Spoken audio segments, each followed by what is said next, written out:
नमस्कार। Chemical kinetics के 5वें क्लास में आपका स्वागत है। मैं अभिषेक राज और आप देख रहे हैं class 12th chemistry Hindi medium. तो पिछले क्लास में हम लोगों ने प्रथम कोटि अभिक्रिया और रेट इंटीग्रेटेड लॉ के माध्यम से रेट कांस्टेंट का रिलेशन निकाला था। आज जो क्लास होगा वह मुख्य रूप से केंद्रित होगा द्वितीय कोटि अभिक्रिया, तृतीय कोटि अभिक्रिया और आणविकता कोटि, इसके बीच हम अंतर समझने जा रहे हैं। तो हम आज के क्लास की शुरुआत द्वितीय कोटि अभिक्रिया सेकेंड ऑर्डर रिएक्शन से कर रहे हैं। तो द्वितीय कोटि अभिक्रिया किसे कहते हैं? तो ऐसी अभिक्रिया जिसकी दर दो सांद्रण चरों पर निर्भर करती है। कहने का मतलब कि depends upon the rate depends upon second power of concentration term. और आसानी से हम समझ सकते हैं कि अभिक्रिया की सांद्रता अगर हम डबल करते हैं, 2 गुना करते हैं, तो अभिक्रिया का वेग 4 गुना बढ़ेगा। तो हम पहले द्वितीय कोटि अभिक्रिया हेडिंग कर दें।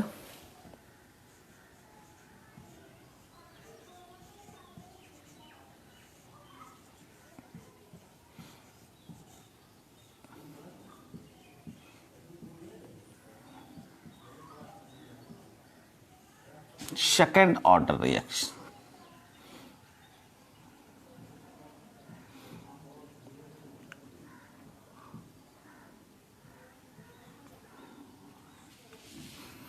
अब हम इसकी परिभाषा देखेंगे। तो वैसी अभिक्रिया जिसकी दर दो सांद्रण चरों पर निर्भर करती है, वैसी अभिक्रिया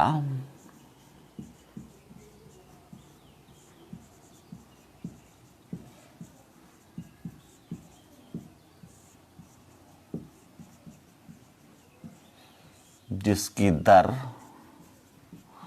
दो सांद्रण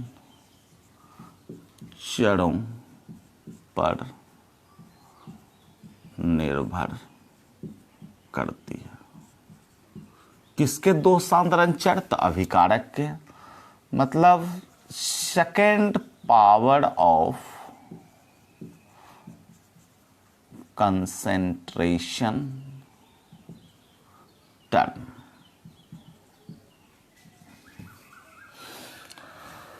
तो इस अभिक्रिया को हम मैथमेटिकली इस रूप में लिख सकते हैं कि एक इक्वेशन जो कि द्वितीय कोटि अभिक्रिया को प्रदर्शित कर रही है,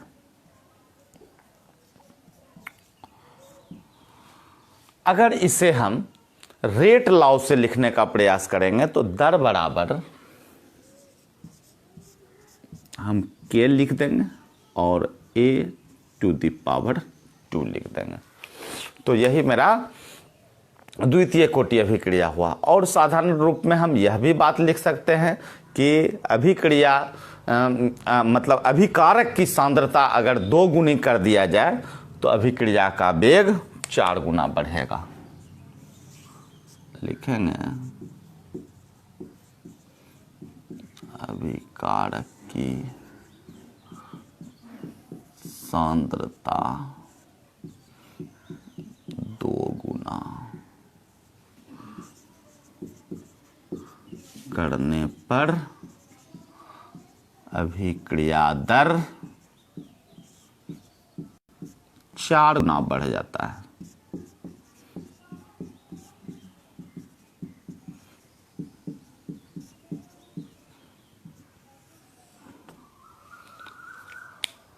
तो क्लियर है। अब एक उदाहरण लेकर के हम इसे समझें। जैसे बहुत ही साधारण एग्जाम्पल मेरा 2NO2 है और ये चेंज हो जाता है 2NO प्लस O2 में। तो यहां हम देखेंगे कि जो दर होगा, दर बराबर K, दर स्थिरांक, और NO2 power of concentration term 2। एक और साधारण उदाहरण लेते हैं, जैसे हाइड्रोजन आयोडाइड। तो 2H I बैलेंस में हम लिख रहे हैं, तो H2 प्लस I2 इसमें अगर कन्वर्ट हो गया है तो हम दर बराबर लिखेंगे K HI to the power 2। तो एकदम क्लियर हो गया होगा।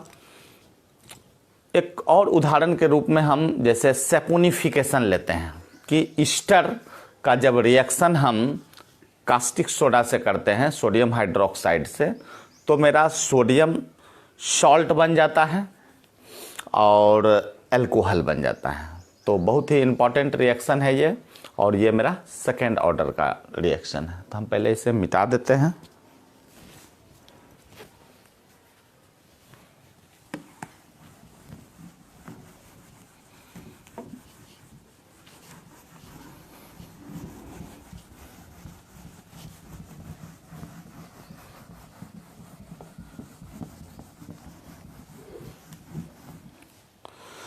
तो हम ईस्टर लेने वाले हैं। जैसे हम ईस्टर के रूप में CH3CH5, ये मेरा क्या हो गया, इथाइल एसीटेट।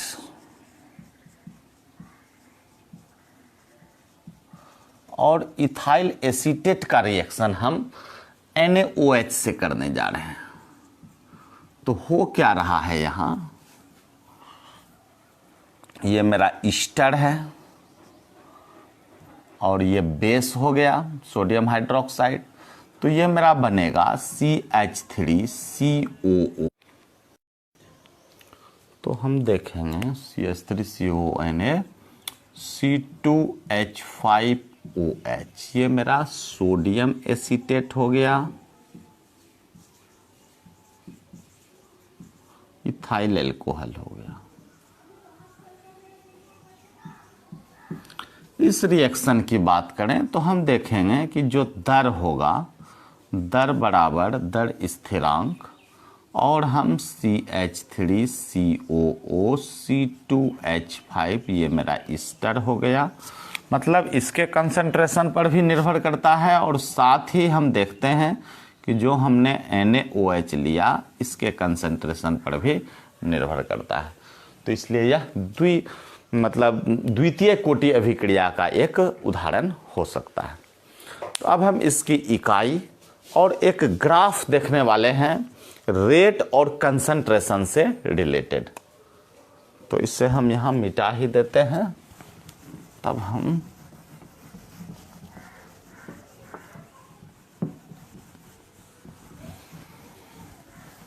तो हम लोग ऑलरेडी जानते हैं कि जो दर होता है दैट इज K, और रिएक्टेंट को अगर A मान लेते हैं टू द पावर 2 हो गया।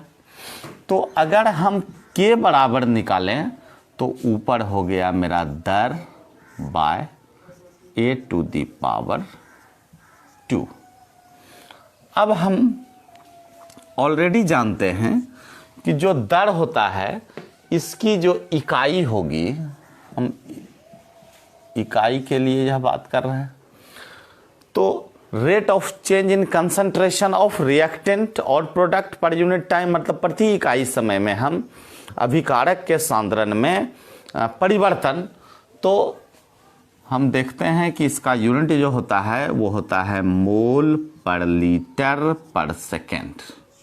और यहाँ पर हम देखने जा रहे हैं, चूंकि कंसंट्रेशन है मेरा, तो मोल पर लीटर और स्क्वायर है, तो चलिए एक बार और लिख दें मोल पर लीटर, ये हो गया।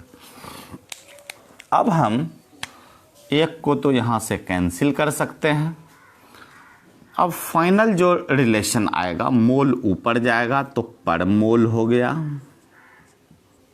लीटर पर लीटर है ही तो यहाँ लीटर हो गया, और पर सेकेंड ये मेरा जो है यूनिट हो जाएगा रेट कांस्टेंट का द्वितीय कोटि अभिक्रिया के लिए।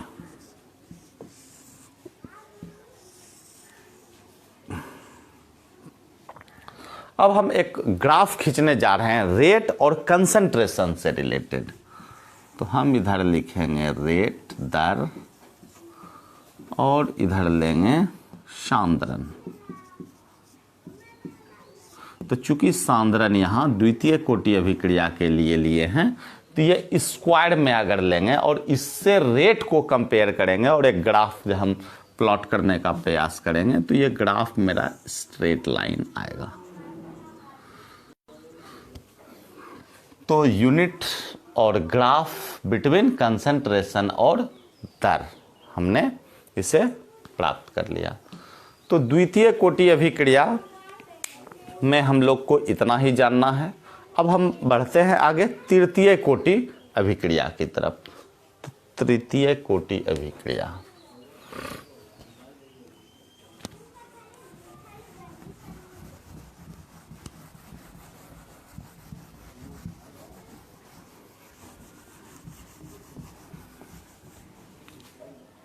ट्रेंड समझ में आ जाने के बाद ये चैप्टर बहुत ही आसान है।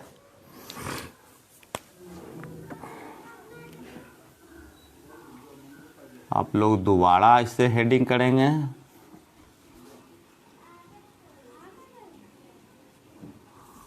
Third order reaction. तो जिस प्रकार से हमने परिभाषा सेकेंड ऑर्डर की ली थी, उसी प्रकार से हम थर्ड ऑर्डर की परिभाषा लेंगे कि वैसी अभिक्रिया जिसकी दर अभिकारक के 3 सांद्रता चरों पर निर्भर करती है। तो वैसी अभिक्रिया हम लिखेंगे, वैसी अभिक्रिया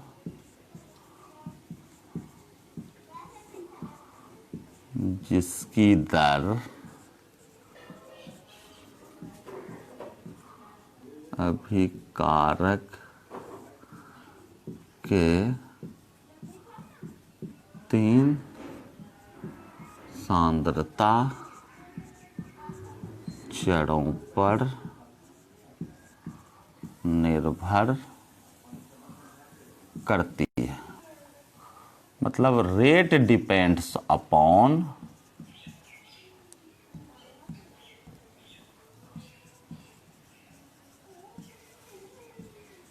थर्ड पावर of concentration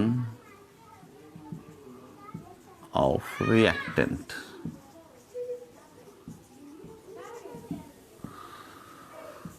तो क्लियर है एकदम। अगर हम इसे रेट लॉ के आधार पर हम देखें कि आखिर क्या रिलेशन मेरा यहाँ से आ सकता है, तो एक सामान्य अभिक्रिया हम लेंगे जो कि मेरा थर्ड ऑर्डर को रिप्रेजेंट कर रहा है। तो हम 3A लेकर के इधर प्रोडक्ट लिख सकते हैं। और अब हम जो दर की बात करेंगे, this is equal to K और A टू दी पावर यहाँ 3 हो जाएगा। तो यही रिप्रेजेंट कर रहा है मेरा थर्ड ऑर्डर रिएक्शन।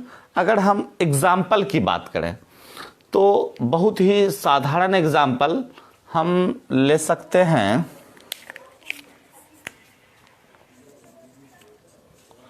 जैसे 2NO प्लस O2 और ये मेरा 2NO2 में कन्वर्ट हो जाएगा। तो 2 मॉलिक्यूल इसका और 1 मॉलिक्यूल इसका। तो हम अगर दर बराबर लिखने का प्रयास करेंगे तो K और NO पे पावर ऑफ कंसंट्रेशन 2, O2 पे पावर ऑफ कंसंट्रेशन 1। तो हम देखते हैं M प्लस N होता है। तो यहाँ पर मेरा ये तृतीय कोटि अभिक्रिया हो गया। अब हम उदाहरण की बात कर लिए। अच्छा, एक और अब सिंपल उदाहरण, जैसे O2 है, O2 के जगह आप Cl2 ले लीजिए, तो यह भी एक उदाहरण हो सकता है। तो हम इस रूप में इसे लिख सकते हैं। 2 उदाहरण हो जाएगा। तो यहाँ पर मेरा हो जाएगा 2NOCl2। तो ये जो मेरा रिएक्शन है, इस रिएक्शन में हम देखेंगे कि जो दर होगा यह K 2NO प्लस यहाँ Cl में ऑलरेडी यहाँ ऑलरेडी 2 लगा हुआ है, ये आगे 2 लगा हुआ है, तो दोनों बैलेंस हो गया। तो KNO इस पे पावर 2 और यहाँ O2 जो था यहाँ Cl2 हो जाएगा और इस पे पावर 1 हो जाएगा। अब हम इसके यूनिट की बात करेंगे और फिर जैसे हमने द्वितीय कोटि अभिक्रिया में दर और सांद्रण अभिकारक के सांद्रण के बीच हमने ग्राफ देखा था, उसी प्रकार से हम इसमें भी ग्राफ देखने जा रहे हैं। तो हम मिटा दें।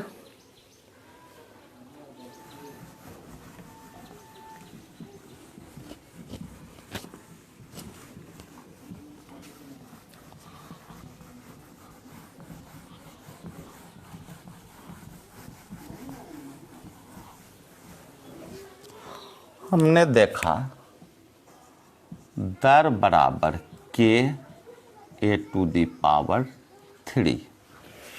अब हम देखने जा रहे हैं K बराबर, तो ऊपर हो जाएगा दर और नीचे हो जाएगा A⁴। क्लियर है। अब हम देखने जा रहे हैं कि जो दर है, दर का हो जाएगा मोल पर लीटर पर सेकेंड। क्लियर है। अब यहाँ हम देखेंगे कि चूंकि मोल पर लीटर है और पावर 3 मतलब 3 बार है, चलिए मोल पर लीटर एक बार और लिख देते हैं, मोल पर लीटर। तो यहाँ से हम देख रहे हैं कि ये तो एक मेरा कैंसिल हो गया और मोल मेरा यहाँ नीचे 2 बार है, का मतलब मोल पे पावर 2 माइनस, और ये -1 का मतलब कि जब लीटर हम ऊपर में लिखेंगे तो लीटर में स्क्वायर हो जाएगा और पर सेकेंड। तो ये मेरा इसका यूनिट हो गया, इकाई। हम लिख देते हैं इकाई।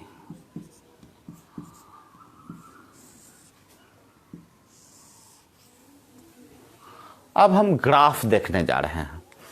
तो ग्राफ जो होगा, चूंकि हम जो दर है रेट और यहाँ सांद्रण पे पावर हम दे देंगे 3, और अब जो ग्राफ देखेंगे तो ये मेरा एकदम स्ट्रेट लाइन ग्राफ आएगा। तो हम समझते हैं कि तृतीय ऑर्डर रिएक्शन भी आपका क्लियर हो गया। अब हम जो है आणविकता और कोटि के बीच अंतर देखेंगे और कुछ क्वेश्चंस देखेंगे, 0 ऑर्डर फर्स्ट ऑर्डर से रिलेटेड, और जो हाफ लाइफ पिछले क्लास में हम लोगों ने चर्चा की थी उस पर आधारित कुछ सवाल देखेंगे। तो हम पहले हेडिंग करेंगे आणविकता और कोटि में अंतर। तो ये मिटा दिया जाए।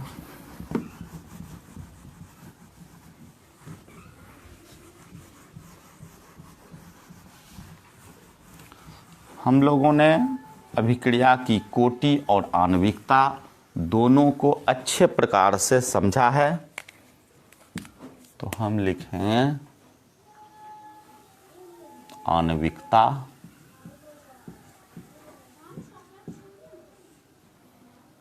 एक लाइन कर देते हैं,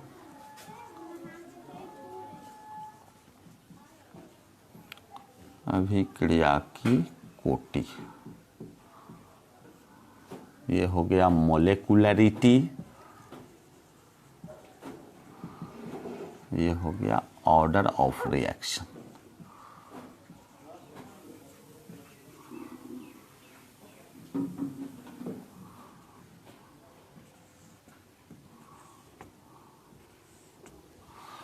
तो पॉइंट वाइज चर्चा करेंगे। पहले डिफिनेशन की ओर बढ़ते हैं कि आखिर आणविकता की क्या परिभाषा है।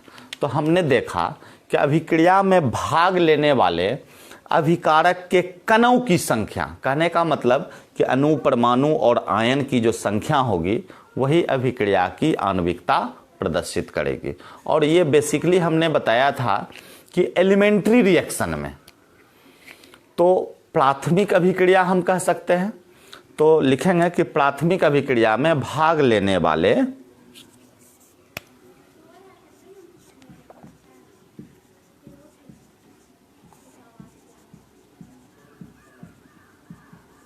अभिक्रिया में भाग लेने वाले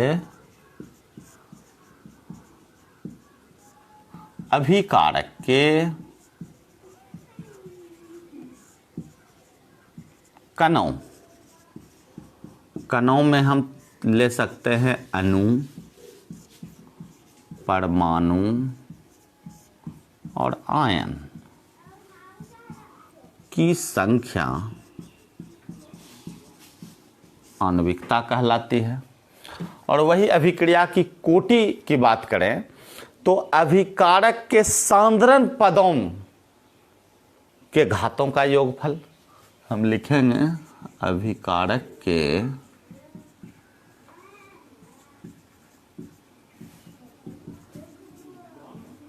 सांद्रण पदों के घातों का योगफल क्या कहलाता है? अभिक्रिया की कोटि कहलाता है। तो पहला डिफरेंस हम जो है, जो हमने परिभाषा पढ़ा था उससे रिलेटेड लिया। अब हम जो बात करने वाले हैं, चूंकि जो आणविकता है, आणविकता का जो मान का निर्धारण हो रहा है वह सैद्धांतिक मान है। मतलब थियोरेटिकल जो वैल्यू जो हम लोग मॉलिक्यूलरिटी का देखते हैं, दैट इज थियोरेटिकल वैल्यू।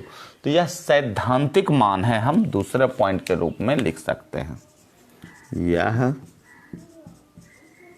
सैद्धांतिक मान होता है। और वही हम बात करेंगे अभिक्रिया की कोटि का, तो यह एक्सपेरिमेंटल, कहने का मतलब यह प्रायोगिक मान है। तो यह प्रायोगिक मान होता है।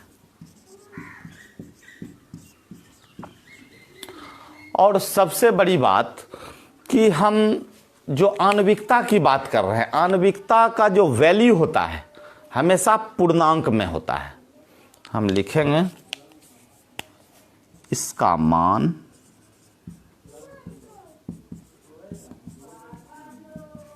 हमेशा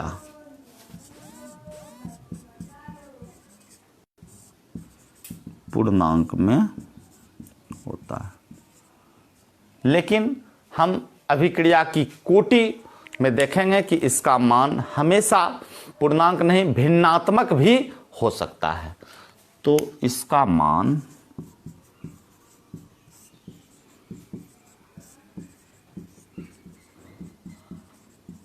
भिन्नात्मक भी हो सकता है।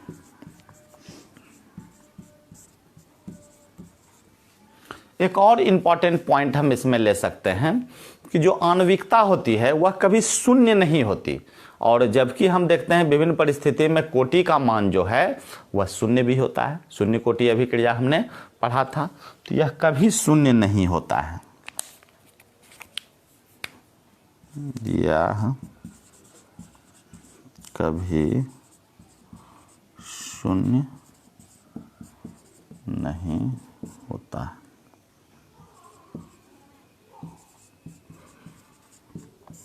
इसका मान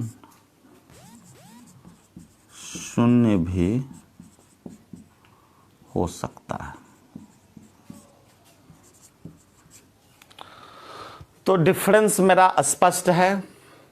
एक और हम इस रूप में इसे डिफरेंशिएट कर सकते हैं एक पॉइंट, कि इसकी क्रियाविधि की जानकारी नहीं मिल पाती है। किसकी? तो आणविकता की। और जबकि हम कोटि में देखते हैं तो कोटि में जो है आसानी से उसकी क्रियाविधि का पता चल जाता है।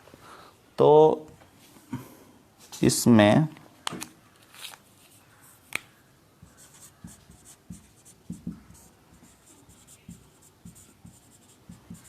अभिक्रिया की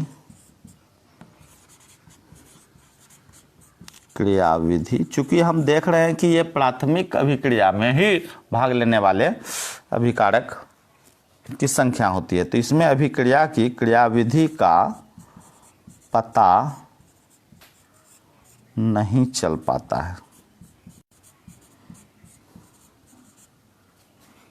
और इसमें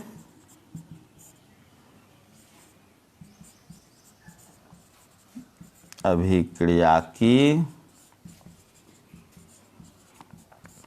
क्रियाविधि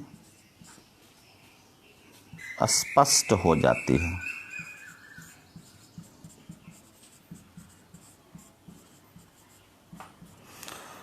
जिस कारण से हम देखते हैं कि बहुत सारी ऐसी भी अभिक्रिया हमने देखी कि जो द्वितीय ये आणविकता उसकी 2 थी, बायोमोलिकुलर रिएक्शन था, लेकिन वो प्रथम कोटि अभिक्रिया थी।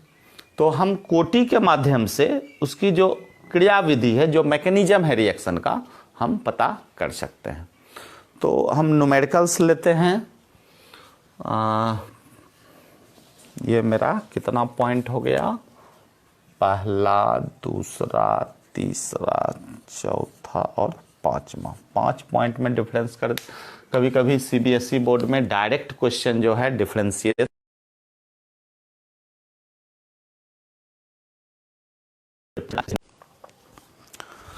तो अब इसे हम मिटा देते हैं।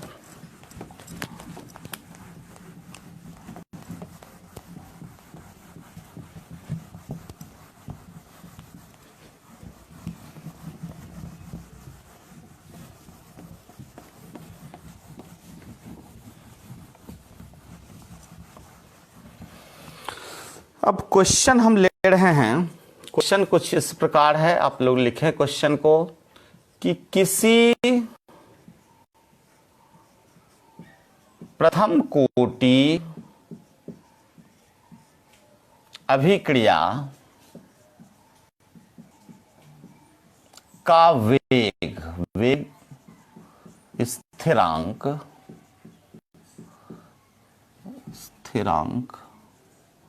एक वैल्यू हम लोग ले लेते हैं 7.39 इंटू 10⁻⁻5 पर सेकेंड है, और इसकी अर्ध आयु ज्ञात करें।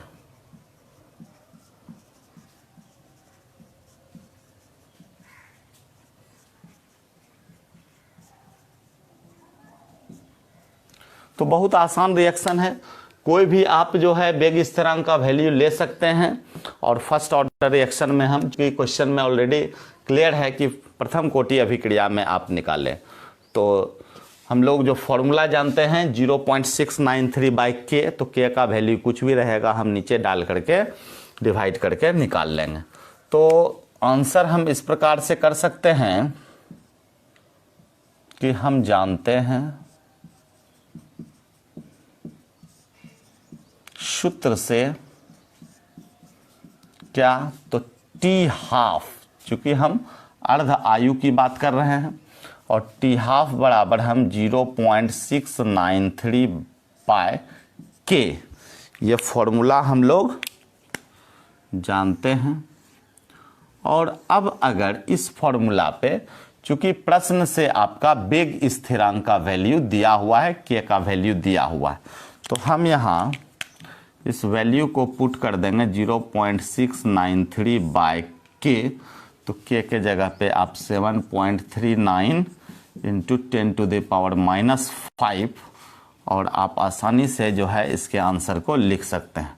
चूंकि हमने इस सवाल को बनाया है, तो इसका आंसर हम जो है दिमाग में रखे हुए हैं, तो आप लिख लें 938 इंटू 10⁻³ सेकेंड, और कैलकुलेट करके आप देख लेंगे कि सही आया है या नहीं।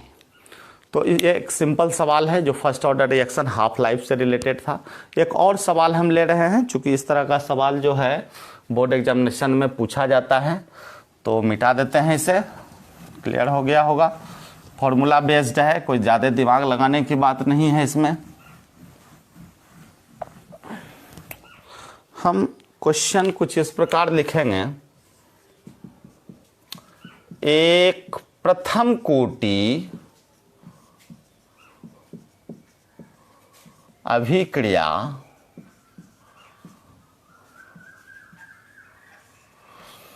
साठ मिनट ले लेते हैं, 60 मिनट में, और 60 मिनट में 75%, बहुत ही कॉमन क्वेश्चन है जो, और ये एनसीईआरटी का क्वेश्चन है, 75% पूर्ण होती है।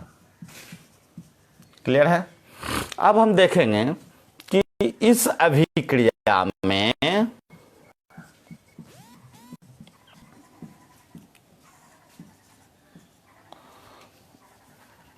या डायरेक्ट लिखते हैं इस अभिक्रिया की अर्ध आयु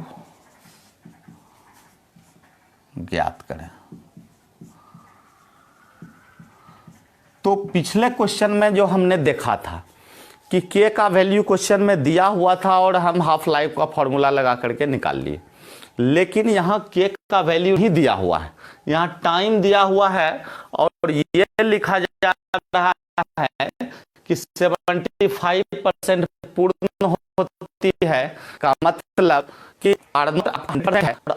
तो 75% जो है पूर्ण हो गया है, तो जो रेस्ट बचा हुआ है कंसंट्रेशन लेफ्ट दैट इज 25%, तो उसे करके आप पहले इसके रेट कांस्टेंट को निकालेंगे, तब जाकर के हाफ लाइफ का फॉर्मूला लगेगा और इसे आप ज्ञात कर पाएंगे। तो हम क्वेश्चन को इस प्रकार से प्रोसीड करेंगे। देखते हैं क्या क्या दिया हुआ है। तो लिखेंगे प्रश्न से तो समय मेरे पास दिया हुआ है t is equal to 60 minute, comma R naught भी मेरे पास, चूंकि हम जान रहे हैं कि 75% कंप्लीट हुआ है तो हम 100 दे देंगे, और r इज इक्वल टू हम लिख देंगे 100 minus 75 that is equal to 25। अब जो है हम सूत्र से, जो उस आधार पर हम लिखेंगे, हम सूत्र से, चूंकि फॉर्मूला हम लोग जान रहे हैं k is equal to 2.303 by T log N naught, या r से हम लोग बना रहे हैं तो r नॉट बाय r। अब इस फॉर्मूला पे अब हम इस रूप में इसे लिख सकते हैं 2.303 बाई 60 लॉग 4। अब अगर log 4 का वैल्यू आप देख लेते हैं लॉग टेबल से, तो चूंकि हमने देखा हुआ है तो 0.6021 इसका वैल्यू है, और मल्टीप्लाई कर दीजिए 2.303 से और डिवाइड कर दीजिए 60 से। तो ये काम आप लोग कर लेंगे और इसका आंसर आपका निकल करके आएगा 2.31 इंटू 10⁻⁻²। चूंकि मेरा मिनट में है तो यहाँ हो जाएगा पर मिनट। क्लियर है? तो ये मेरा के का वैल्यू निकल करके आ गया। तो जब हम के इज इक्वल टू जान गए कि 2.31 इन 10⁻⁻² पर मिनट है, तो हम टी हाफ का फॉर्मूला लगा करके निकाल सकते हैं। तो हम जानते हैं कि T half is equal to 0.693 by K. अब इस के वैल्यू को यहाँ लिखेंगे, जो फाइनल आंसर आएगा वो आ जाएगा।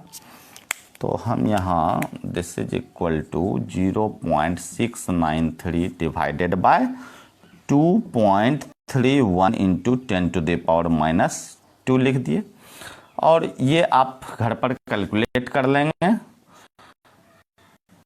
हमने निकाल लिया है, ये 30 मिनट आपका आंसर आएगा। तो क्या है, इस तरह का सवाल आपको ज्यादातर पूछा जाता है, क्योंकि कितना परसेंट जो है कंप्लीट हो गया है या कितना परसेंट बचा हुआ है, चाहे आपका जीरो रिएक्शन रहे, फर्स्ट ऑर्डर रिएक्शन रहे, आप आराम से जो रेट कांस्टेंट का फॉर्मूला है और टी हाफ का जो फॉर्मूला है रेट कांस्टेंट से रिलेटेड, तो आप इसे आसानी से निकाल सकेंगे। तो मिटा देते हैं, नेक्स्ट टॉपिक की ओर बढ़ते हैं। एक छोटा सा टॉपिक ले लेते हैं।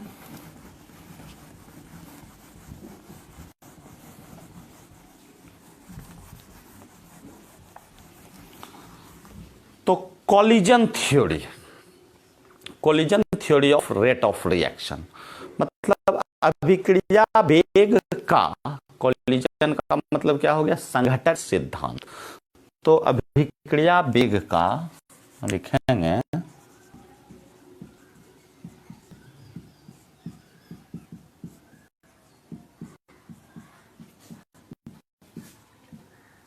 संघटक सिद्धांत।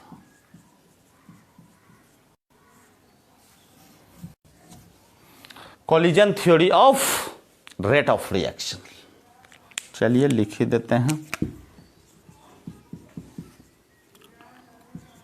Collision theory of rate of reaction. तो अब हम बात करने वाले हैं कॉलिजन थ्योरी। तो यह सिद्धांत का जो मूल विचार है,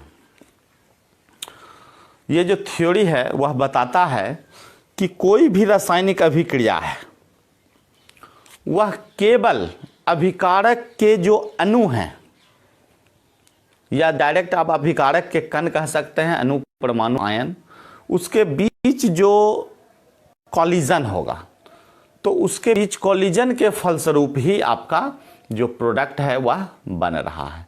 हम देखते हैं कि कॉलिजन का जो रिजल्ट होता है, जो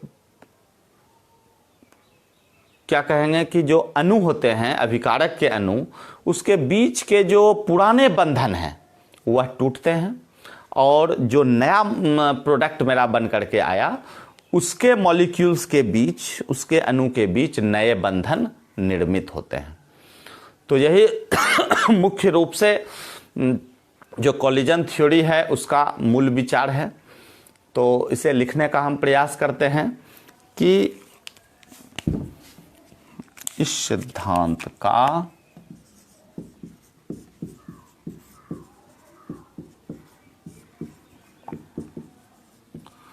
मूल विचार है कि अभिकारक के अणु किसी भी रासायनिक अभिक्रिया में, लिखेंगे रासायनिक अभिक्रिया में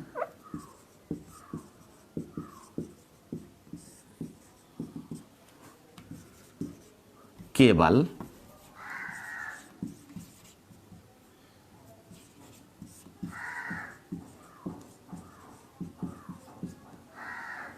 अभिकारक के, लिख देते हैं, अणुओं के बीच संघटन होती है,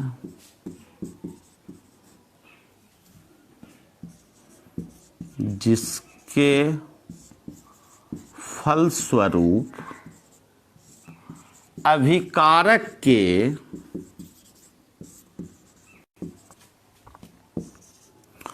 पुराने बंधन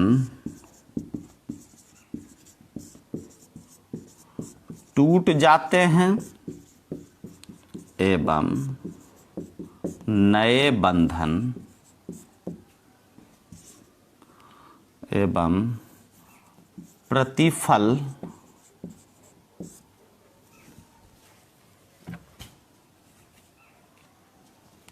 निर्मित, प्रतिफल लिख देते हैं, एवं निर्मित प्रतिफल में अणुओं के बीच नए बंधन का निर्माण होता है।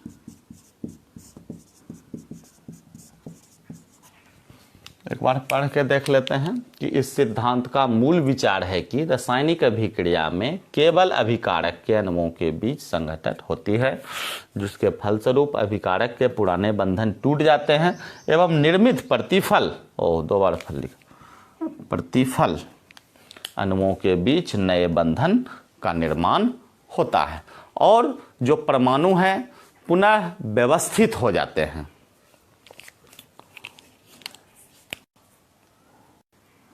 एवं सभी परमाणु पुनः व्यवस्थित हो जाते हैं। मुख्य विचार यही है कोलिजन थ्योरी का। नेटवर्क साथ नहीं दे रहा है तो आज हम क्लास को यहीं स्टॉप कर दे रहे हैं। जितने भी लोग हमारे इस वीडियो को देख रहे हैं बहुत बहुत धन्यवाद आपको। आप गणेश पासवान देख रहे हैं, रोहित बिहारी जी देख रहे हैं और सिट्टू जी देख रहे हैं, अमन कुमार, बहुत बहुत धन्यवाद कि आपने धैर्यपूर्वक हमारे इस वीडियो को देखा और इसे शेयर करें, जिससे जो क्लास 12 के स्टूडेंट हैं उनको यह जानकारी मिल सके, उनके लिए ज़्यादा फ़ायदेमंद होगा। बहुत बहुत धन्यवाद। हम फिर कल मिलते हैं केमिकल काइनेटिक्स के 6ठे क्लास को लेकर और 2 से 3 क्लास में ये चैप्टर मेरा समाप्त हो जाएगा। Thank you for watching my video.